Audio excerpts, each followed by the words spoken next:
Tele और DBMS ये दो वीडियो आप देख चुके हैं। अब हम लोग देखेंगे कि ई फाइलिंग में वाइवा में क्या पूछा जाएगा। तो पहला है व्हाट इज ई फाइलिंग, आपको दिख रहा होगा। तो देखेंगे जो हम लोग टैक्स रिटर्न भरते हैं बाय इंटरनेट उसी को बोला जाता है ई फाइलिंग। ठीक है। व्हाट आर द कंडीशंस, वो कौन से कंडीशंस है that required an individual to file an ITR, यानी ITR कौन कौन भर सकता है। तो देखेंगे ITR भरने के लिए आपको एक दो चीज बताना पड़ेगा। वैसे ITR कौन कौन भर सकता है, इफ टोटल इनकम, अगर किसी का टोटल इनकम एक्सीड कर जाता है the prescribed income tax exemption limit.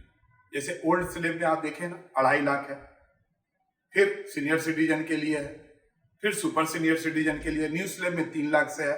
तो अगर ये लिमिट एक्सीड कर जाता है तो एक इंडिविजुअल को ITR भरना पड़ता है। दूसरा, कोई भी फर्म या कंपनीज उसको ITR भरना पड़ेगा, चाहे वो प्रॉफिट में है या लॉस में है।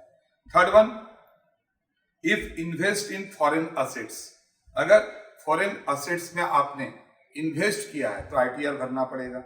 अगर बैंक में 1 करोड़ या उससे ज्यादा का अगर आपने FD बनाया है तो ITR भरना पड़ेगा। और अगर इलेक्ट्रिसिटी बिल 1 लाख से ज्यादा आया है तब भी ITR भरना पड़ेगा। तो इसमें से आपको कुछ भी बता दीजिए, सीधा पहले ये बताइए ना मैक्सिमम क्या होता है। ITR सबसे ज्यादा लोग कौन भरते हैं, जब आपका लिमिट एक्सीड कर जाता है, जितना छूट दिया गया उससे ज्यादा एक्सीड कर गया, लोग ITR भरते हैं। How many steps to file ITR, next question है कितने स्टेप में आप ई फाइलिंग कर सकते हैं। 11 स्टेप, कितने 11 स्टेप। इसके बाद पूछाएगा what are the general documents for e filing. अब ये जो 11 स्टेप है उसमें सबसे पहले जनरल डॉक्यूमेंट्स, आप ई फाइलिंग करने जा रहे हैं तो सबसे पहले आपके पास क्या क्या डॉक्यूमेंट्स होना चाहिए।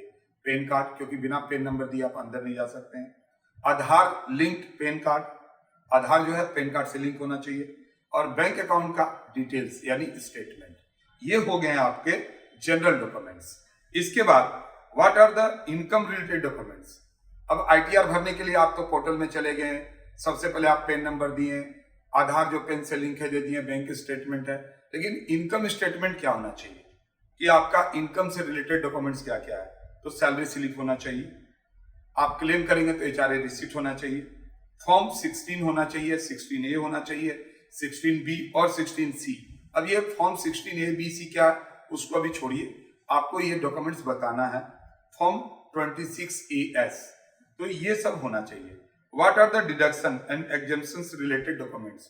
अगर आप जब ई फाइलिंग कर रहे हैं तो चलिए आप तो पहले घुस गए पोर्टल में, इसके बाद आपके पास सैलरी स्लिप है, उसमें से इनकम दे दिए। अब एग्जेम्पशंस अगर आपको चाहिए तो उसके लिए इंटरेस्ट सर्टिफिकेट होना चाहिए अगर आप क्लेम करते हैं तो। अगर टैक्स सेविंग आपका पास है इन्वेस्टमेंट तो उसका भी डॉक्यूमेंट्स होना चाहिए। ये सारे स्टेप्स हो गए, यानी थर्ड 1 2 3। अभी जो ई फाइलिंग का चल रहा है उसमें सबसे ज्यादा पूछा जा रहा है हेड्स ऑफ इनकम। भाई हेड्स ऑफ इनकम कितने हैं, तो 5 हेड्स ऑफ इनकम है। कौन कौन सा, income from salary, income from house property, income from business and profession, income from other sources and capital gain. ये 5 है। देखिए ये ऑलरेडी 4th सेमेस्टर और 5th में जो आप पढ़ चुके हैं ना, वही सब ई फाइलिंग में इनकम टैक्स से रिलेटेड बातों को पूछा जा रहा है।